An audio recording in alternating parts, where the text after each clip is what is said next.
Hi friends, welcome to Nagas Media. இன்னைக்கு நம்மளுடைய சேனல்ல ஒரு சூப்பரான vlog பார்க்க போறோம்.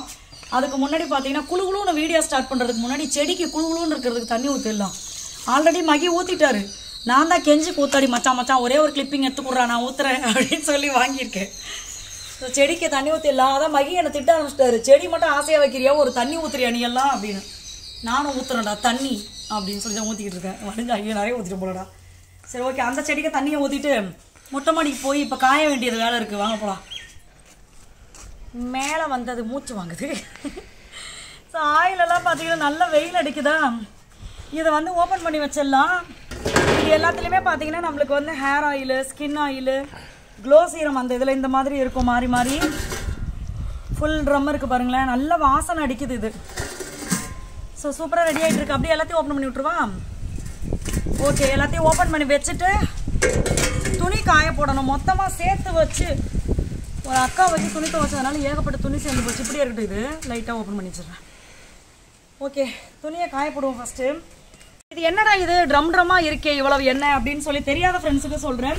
நம்ம பார்த்தீங்கன்னா ஹேர் ஆயில் அப்புறம் ஸ்கின் ஆயில் அப்படின்றது எல்லா விதமான ஸ்கின் ப்ராப்ளமுக்கும் அவ்வளோ சூப்பரான ஒரு சொல்யூஷனாக இருக்குது. அடுத்து வந்து க்ளோ சீரம், டேண்ட்ரஃப் ஆயில். இது டேண்ட்ரஃப்க்கு மட்டும் இல்லை, ஸ்கேல்ப் சோரியாசிஸ் அப்புறம் ஸ்கேல்பில் ஃபங்கல் இன்ஃபெக்ஷன் இந்த மாதிரி எல்லாத்துக்குமே. அடுத்து இந்த glow serum, face pack, health mixer அதாவது சத்து மாவு. அடுத்து பார்த்தீங்கன்னா நம்மளுக்கு வந்து கால்சியம் குறைபாடு, அயன் சத்து குறைபாடு இருக்கிறவங்களுக்காகவே ஸ்பெஷலாக வந்து calcium powder, iron powder, immunity booster. அது குழந்தையிலேருந்து வயசானவங்க வரைக்கும் எல்லாருக்குமே சூப்பராக இருக்குது. நம்மளுடைய நோய் எதிர்ப்பு சக்தி அதிகப்படுத்தும். நம்மளுக்கு வந்து சளி, இருமல், மூக்கடைப்பு இந்த மாதிரி எந்த விஷயங்கள் இருந்தாலும் ரொம்ப நாள் சளி சேர்ந்துருக்கு சொல்லுவோம், அது எல்லாமே நம்மளுக்கு சரியாகும். அடுத்தது பார்த்தீங்கன்னா முக்கியமாக இன்னைக்கு ஒரு சிஸ்டர் சொல்லியிருந்தாங்க, அவங்களுக்கு வந்து நம்மளுடைய super fast weight loss drink. Already நம்ம வெயிட் லாஸ் பவுடர் கொடுக்குறோம், அது வந்து காலை உணவு இரவு உணவுக்கு பதில் எடுக்கிறது. இந்த super fast weight loss drink அவங்க 1 வீக்காக கண்டினியூவாக காலையில் நைட் எடுக்கிறாங்களாம். அவங்களுக்கு வயிறை சுற்றி 1 இன்ச் குறைஞ்சிருக்கு அப்படின்னு சொல்லியிருந்தாங்க. அது எனக்கு ரொம்ப ஹாப்பியாக இருந்தது. அதே மாதிரி பார்த்தீங்கன்னா சல்ஃபர் இல்லாமல் நம்ம குக்கிங் கோகனட் ஆயில் கொடுக்குறோம், தேங்காய் எண்ணெய். அந்த மாதிரி சல்ஃபர் இல்லாத எண்ணெயில் தான் மற்ற எல்லாமே நம்ம செய்கிறோம். ஸோ இது மாதிரி நம்ம மொத்தம் வந்து 11 to 12 ப்ராடக்ட் நம்ம பண்ணுறோம். ஸோ இது எல்லாமே வேணும் அப்படின்னா நான் உங்களுக்கு கமெண்ட்டில் என்னென்ன ப்ராடக்ட் இருக்குது நம்மளுடைய கான்டாக்ட் நம்பர்லாம் பின் பண்ணுறேன். நீங்கள் கால் பண்ணி டீட்டெயில் தெரிஞ்சுட்டு வாங்கிக்கலாம். இப்போ நம்ம துணியை காய போடுவோமா? நேற்று ஒரு நாள் தான் வந்து துணி துவைக்கிறதுக்காக அந்த அக்காட்ட கேட்டேன். அவங்க எனக்கு துவைச்சி கொடுத்தாங்க. என்னன்னா அவங்க கஷ்டப்படுவாங்களேன்னு சொல்லிட்டு பெட்ஷீட்டை மட்டும் அந்த அக்காட்ட கொடுக்கல நான் துவைக்கிறதுக்கு. நான் இதை மிஷினில் போட்டுக்கிறேக்கான்னு சொல்லிட்டு அம்மா மிஷினில் போட்டுக்கிறேன்னு சொல்லிட்டேன். என்ன ஆயிடுச்சுன்னா மிஷினில் தண்ணி ஸ்லோவாக எடுக்கிறதுனால நம்மளையே அலசுவோமே அப்படின்னு குனிஞ்ச நிமிரவே முடியலை இந்த பெட்ஷீட்டு. உண்மையாகவே இந்த பெட்ஷீட்டை தூக்கி அலசவே முடியல. அதுக்கப்புறமா மற்ற 3 அலசிட்டு இதை மிஷின்குள்ளேயே போட்டேன். நீ 4 மணி நேரம் கூட ஆகட்டும், அலசி வரட்டும், நம்ம இப்போ இதை கையிலேயே அலசக்கூடாது அப்படின்ட்டு. அவ்வளோ பெருசாக கனமாக இருக்குது. ஸோ பெட்ஷீட்லாம் ஃபஸ்ட்டு காய போட்டுடலாம். இப்போ கீழே வந்தாச்சு, நம்ம சமைக்க ஆரம்பிச்சிடலாம். என்ன சமைக்கிறேன் அப்படின்றத காட்டுறேன். இங்கே பார்த்தீங்கன்னா சாய்ப்பா ரெடியாக உட்காந்துருக்காரு. சாய்குட்டி எங்கே பார்க்குறீங்க? இது என்னது இது?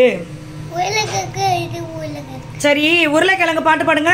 உருளைக்கிழங்கு செல்ல குட்டி எங்க போச்சு, கட்டைக்காய் தூங்க போச்சு, கட்டைக்காய் எட்டி வாய்க்க அரைச்சிட்டு அம்மா வந்து கொண்டு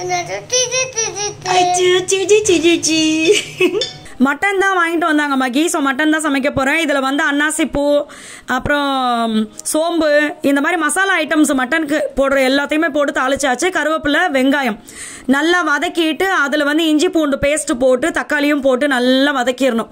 தேவையான அளவு உப்பு போட்டு நம்ம வதக்கிடலாம். எல்லாமே இப்போ சமையல்லாம் சிம்பிளாக தான் நான் பண்ணிக்கிறேன். அது மாதிரி தான் நான் இப்போ மட்டனும் பண்ணுறேன். மஞ்சள் பொடி, மிளகாய் பொடி, தனியா பொடி இது எல்லாத்தையுமே போட்டு திருப்பி வதக்கிட்டு அதில் வந்து கெட்டியாக இருக்கிற தயிர் அதையும் கொஞ்சமாக போட்டுக்கலாம். ஏன்னா ஏற்கனவே நம்ம தக்காளி போட்டிருக்கோம். இது எல்லாத்தையுமே வதக்கிட்டு அதில் மட்டன் மசாலா வீட்டில் கொஞ்சமாக இருந்துச்சு, அது எல்லாத்தையுமே நான் போட்டுட்டு அதில் கடையில் வாங்கின மசாலா கொஞ்சோண்டு இருந்தது. அப்புறம் இது தண்ணியை ஊற்றி உப்பு டேஸ்ட் பார்த்துட்டு நம்ம ஒரு 5 விசில் அடிக்க விட்டோம்னா நம்மளுக்கு இப்படி மட்டன் ரெடி ஆகிடும். இது கூட வந்து உருளைக்கிழங்கு ஆல்ரெடி வேக வச்சது தான் இருந்துச்சு. ஸோ அதை நான் இது கூட போட்டு 1 விசில் மட்டும் விட போகிறேன். 1 விசில் விட்டுட்டோம் அப்படின்னா எங்களுக்கு வந்து சூப்பராக மட்டன் வந்து உருளைக்கிழங்கு போட்டு ரெடி ஆகிடுச்சு. இதை ரெடி பண்ணி வச்சுட்டு அதுக்கப்புறமா பார்த்தீங்கன்னா பார்சல் வேலையில் இறங்கியாச்சு. இப்போ பார்சல் பண்ணுறதுக்கு பார்த்தீங்கன்னா க்ளோ சீரம், அப்புறம் வந்து நம்மளோட ஸ்கின் ஆயிலு, ஹேர் ஆயிலு, அப்புறம் வந்து டேண்ட்ரஃப் ஆயில், இந்த மாதிரி எல்லாத்தையுமே இந்த மாதிரி நம்ம வந்து ஃபிலிம் சுற்றி தான் நம்ம எடுத்து வைப்போம். அதுக்கு அடுத்தது பார்த்தீங்கன்னா இந்த மாதிரி அந்த மூடி இருக்குல்ல அதை வந்து திருப்பி 2வது டைம் வந்து டேப் போட்டு ஒட்டுவோம். ஸோ இது மாதிரி ஒட்டுமோது பார்த்தீங்கன்னா நிறைய ஃப்ரெண்ட்ஸ் நம்மளுக்கு சொன்னது வந்து ஒரு பொட்டு கூட ஆயில் லீக் ஆகவே மாட்டேங்குது அப்படின்னு தான் சொல்லியிருந்தாங்க. இது வந்து நம்மளுடைய க்ளோ சீரம். அந்த சீரம் வந்து நம்ம டெய்லியுமே ட்ரை ஸ்கின்னுக்கு 2 வேளை யூஸ் பண்ணலாம். அவ்வளோ சூப்பராக இருக்கும் ரிசல்ட்டு. ஸ்கின்லாம் டேனாக இருந்தது, ஃபேஸில் வந்து பிளாக் மார்க் இருந்ததுன்னா சூப்பராக கிளியர் ஆகும். இது மாதிரி நம்மளுடைய நாகாஸ் ஒன்லி நேச்சுரலில் பார்த்தீங்கன்னா 11 ப்ராடக்ட் நம்ம பண்ணுறோம் நேச்சுரலாக. அதுவும் இன்றைக்கெல்லாம் வெயிட் லாஸ் பவுடருக்கு வந்து ரிசல்ட் சொல்லியிருந்தாங்க. அவ்வளோ சூப்பராக 3 நாள்லேயே ஒரு நல்ல உடம்பு வந்து நல்லா ஃப்ரீயாக இருக்குது அப்படின்னு சொல்லி. அதே மாதிரி பார்த்தீங்கன்னா இந்த கால்சியம் பவுடருக்கு ஒரே ஒரு தோப்புக்கரணம் போட்டாவே எனக்கு முட்டி வலிக்கும். ஆனால் இப்போ 10 தோப்புக்கரணம் போடுறேன், ஆனால் எனக்கு முட்டி வலி இல்லை அப்படின்னு சொல்லி எனக்கு ஒருத்தவங்க கால் பண்ணியிருந்தாங்க. அவங்க என்ன நாத்தனார், சாரி அண்ணின்னு தான் கூப்பிடுவாங்க, நான் நாத்துன்னு தான் கூப்பிடுவேன், நம்மளுடைய சப்ஸ்கிரைபர் தான் அவங்களும். ஸோ ரொம்ப ஹாப்பியாக இருந்துச்சு எனக்கு. அந்த சந்தோஷத்தோடு பார்த்தீங்கன்னா எல்லா வேலையும் வந்து நம்ம அப்படியே கம்ப்ளீட் பண்ணியாச்சு. பார்சல்லாம் பேக்கெட்டில் போட்டாச்சு.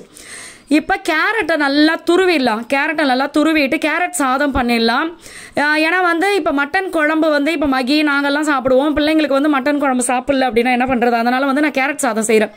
கேரட் இருந்துச்சு, காய்கறி வேஸ்ட்டாக பண்ண வேண்டாம், அவங்களுக்கு பிடிச்சதையும் நம்ம செஞ்சுக்கலாம் அப்படின்னு சொல்லி தான் சும்மா கொஞ்சம் சீரகம் போட்டு கருவேப்பிலை போட்டு தாளிச்சிட்டு அதில் துருவின கேரட்டை போட்டு வதக்கிட்டு உப்பு, மஞ்சள் பொடி, மிளகாய் பொடி, தனியா பொடி கூட வேணும்னா உங்களுக்கு வந்து சீரகத்தை பொடியாக போடலாம், கரம் மசாலா கொஞ்சம் போட்டுக்கலாம்.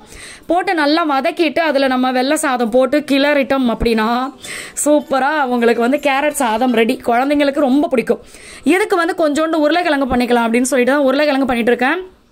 இதை வந்து நான் தான் கட் பண்ணேன். நான் கட் பண்ணது பெருசாக இருக்குது அப்படின்னு சொல்லிட்டு மகி பார்த்தீங்கன்னா டபக்குன்னு கத்தியை வாங்கி இந்தா பாரு நான் கட் பண்ணுறேன்னு சொல்லி நல்ல பொடிசாக கட் பண்ணி கொடுத்தாரு. ஏன்னா இந்த மாதிரி பொடிசாக கட் பண்ணால் தான் சீக்கிரம் வேகும், அடுத்த வேலையை பார்க்கலாம் அப்படின்னு சொல்லி கொஞ்சம் ஆயில் வந்து நிறைய விட்டுக்கிட்டேன் நான். ஏன்னா அதுக்கு சாப்பிட்றதுக்கு உருளைக்கிழங்கு சூப்பராக இருக்கும். அதாவது எப்பயோ ஒரு வாட்டி தானே இந்த மாதிரி செய்கிறோம் நம்ம அப்படின்னு ஆயில் கொஞ்சம் நிறைய ஊற்றிக்கிட்டேன். இதே உருளைக்கிழங்குல சில நேரம் பார்த்தீங்கன்னா கொஞ்சம் வெள்ளை சாதத்தை போட்டு நான் மிக்ஸ் பண்ணி தம்பி பாப்பா கொடுத்துடுவேன். அவங்களுக்கு இன்னும் பிடிக்கும் உருளைக்கிழங்கு சாதம், அவ்வளோதான்.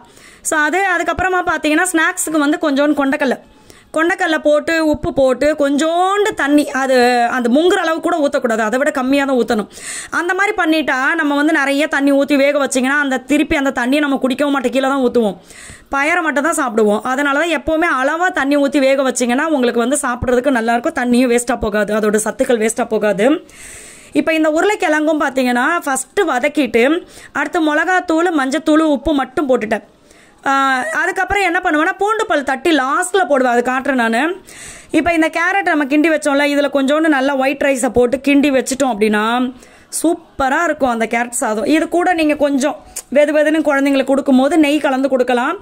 அவங்க வந்து உண்மையாகவே ரொம்ப விரும்பி சாப்பிடுவாங்க. ஏன்னா கேரட்டை நீங்கள் பொரியலாக பண்ணி கொடுத்தாலும் சாப்பிட மாட்டுறாங்க, ஜூஸ் அடித்து குடித்தாலும் சாப்பிட மாட்டேங்கிறாங்க. சரி ஓகே, அவங்க சாப்பிட்ற சாதத்தோடைய கலந்து கொடுத்துருவோன்னு ட்ரை பண்ணால் ஓகே சூப்பராக சாப்பிட்டாங்களா. அதனால தான் நம்ம இந்த மாதிரி பண்ணியாச்சு. ஸோ கேரட் சாதமும் ரெடி, கொண்டைக்கல்லையும் ரெடி. அந்த கொண்டைக்கல்லை கூட நான் என்ன பண்ணுவேன்னா சத்துமாவு 1 டம்ளர் கொடுத்துருவேன். அப்போ அவங்களுக்கு வயிறும் நிறைஞ்சிரும், அப்புறமா சாப்பிட்றதுனா கூட சாப்பாடை சாப்பிட்டுக்கணும் அப்படின்னு விட்டுருது. உருளைக்கிழங்கு இந்த அளவுக்கு சூப்பராக ரெடி ஆகிடுச்சு. இப்போ என்ன பண்ணணும்னா ஒரு 5-6 பல் பூண்டு நல்லா நச்சிட்டு அதுக்கப்புறமா அந்த பூண்டு பல் எடுத்து நம்ம இதில் போட்டுருந்தோம். இதே வந்து நான் ஸ்கூலில் டிஃபன் பாக்ஸுக்குமே வச்சுட்டேன். ஸ்கூலுக்கு அந்த கட்டிங் போர்டில் பூண்டு தட்டின பாருங்களேன், உடஞ்சிருமோ ஏங்க இப்படி தட்டுறீங்கலாம் நினச்சிக்காதீங்க. அந்த கட்டிங் போர்டு வாங்கினதுலேருந்து நான் அப்படி தான் தட்டுறேன். டொம்முன்னு தட்டாமல் நம்ம வந்து பொத்துனாப்பில் தட்டினோம்னா சரியாக போச்சு. ஸோ இதுக்கப்புறமா பார்த்தீங்கன்னா அந்த கொண்டைக்கல்லையும் எடுத்து வச்சாச்சு. அப்புறமா ஃப்ரிட்ஜுக்குள்ளே பார்த்தா தக்காளி நிறைய இருந்தது. இந்த தக்காளியில் ரொம்ப கனிஞ்ச பழமாக இருக்கும்ல, அந்த பழத்தை மட்டும் நான் எடுத்துக்கிட்டேன், தக்காளி தொக்கு பண்ணிடலாம் அப்படின்னு சொல்லிட்டு. ஏன்னா அதை நம்ம செஞ்சு நல்லெண்ணெய் ஊற்றி ஃப்ரிட்ஜில் வச்சுட்டோன்னு வச்சுக்கோங்களேன், தக்காளியும் வேஸ்ட்டாக போகாது, அவசரத்துக்கு சப்பாத்தி, தோசை, இட்லி இப்படி எல்லாத்துக்கும் அதை எடுத்துக்கலாம். ஸோ அந்த தக்காளி தொக்கும் ரொம்ப சிம்பிளாக தான் நான் பண்ணுவேன். இப்போ அடுத்து பார்த்தீங்கன்னா என்னடா பூவாக இருக்குன்னு நினைப்பீங்க, டைல்ஸ் வாங்குறதுக்காக வந்திருக்கோம் நம்ம வீட்டுக்கு. அதாவது நம்மளுடைய வீட்டுக்கு கீழே ஆஃபீஸ் கட்டியிருக்கோம் பார்த்தீங்களா, அந்த ஆஃபீஸில் வந்து எல்லா ஒர்க்கும் கம்ப்ளீட்டு. ஆனால் இந்த பாத்ரூமுக்கு டைல்ஸ் மட்டும் இன்னும் ஒட்டலை. இந்த டைல்ஸ் வாங்குறதுலையே பல குழப்பங்கள். எங்களுக்கு வந்து முருகானந்த அண்ணன் தான் டைல்ஸ் ஒட்டணும் அப்படின்னு ஆசை, பட் அவங்க வந்து வேண்டாம் அப்படின்னு சொல்லிட்டாங்க. ஏன்னா சில பல காரணங்களால் நம்ம வந்து நம்ம அண்ணனுக்கு நம்ம வீட்டு வேலையை கொடுக்கணும் அப்படின்னு நினச்சது, பட் அண்ணன் வந்து சில காரணங்களால் அவர் வேண்டாம் அப்படின்னு சொல்லிட்டாரு. அதனால சரி ஓகே அப்படின்னு நாங்கள் விட்டுட்டோம். இது அவங்களுடைய பர்சனல் விஷயம், இதில் நம்ம தலையிடக்கூடாது அப்படின்னு சொல்லி. அதுக்கப்புறமா அங்கே இருக்கிற விஷயங்கள் நம்ம வாங்க போனது என்னவோ டைல்ஸ் தான், வளருது கண்டுக்காதீங்க. ஆனால் அங்கே போயிட்டு இருக்கிற எல்லா ஐட்டங்களையும் பார்த்தா மகி பார்த்தீங்கன்னா வீட்டுக்கு ஃபுல்லாக ஒயிட் கலரில் தான் டாய்லெட் சிங்க் வைக்கணும்னு சொன்னார். அதுக்கு எதுக்குடா ஒயிட் கலருன்னு சொல்லி கேட்டுக்கிட்டு இருந்தேன். ஒயிட்லேயே தான் உட்காரணுமா அப்படின்னு சொல்லி. அடுத்து இந்த வாஷ் மிஷின்லாம் பார்த்தீங்கன்னா மாடலாக இருந்துச்சு, செம்ம அழகாக இருந்துச்சு எல்லாமே பார்க்கறதுக்கு. அதுலேயும் இப்போ நான் காட்டுற பாருங்களேன், இது பக்கத்தில் இருக்கிறது வந்து இந்த அப்படியே வளைவா பொம்பளை பொம்மை வச்சுருப்போம்ல, லேடி பொம்மை, அந்த மாதிரி அழகாக இருந்துச்சு. ஸோ டைல்ஸும் நம்ம வீட்டுக்கு வாங்கியாச்சு, அதெல்லாம் நம்ம ஏற்றிட்டு இருக்கோம். இதை ஒட்டுனதுக்கு அப்புறம் எப்படி இருக்குது நம்மளுடைய டோட்டல் ஆஃபீஸ் லுக் அப்படின்னு காட்டுறேன். எப்படியும் ஒரு 3 நாளில் நம்ம ஆஃபீஸ்க்கு போயிடுவோம். ஸோ இந்த வீடியோ கண்டிப்பாக உங்களுக்கு பிடிச்சிருக்கும் அப்படின்னு நம்புறேன். நம்ம செஞ்ச ரெசிபியும் ட்ரை பண்ணி பாருங்கள், உங்களுக்கு பிடிக்கும். அண்ட் நம்மளுடைய ப்ராடக்ட் வேணும்னா கமெண்ட்டில் கான்டாக்ட் நம்பருக்கு கால் பண்ணுங்கள். தேங்க்யூ.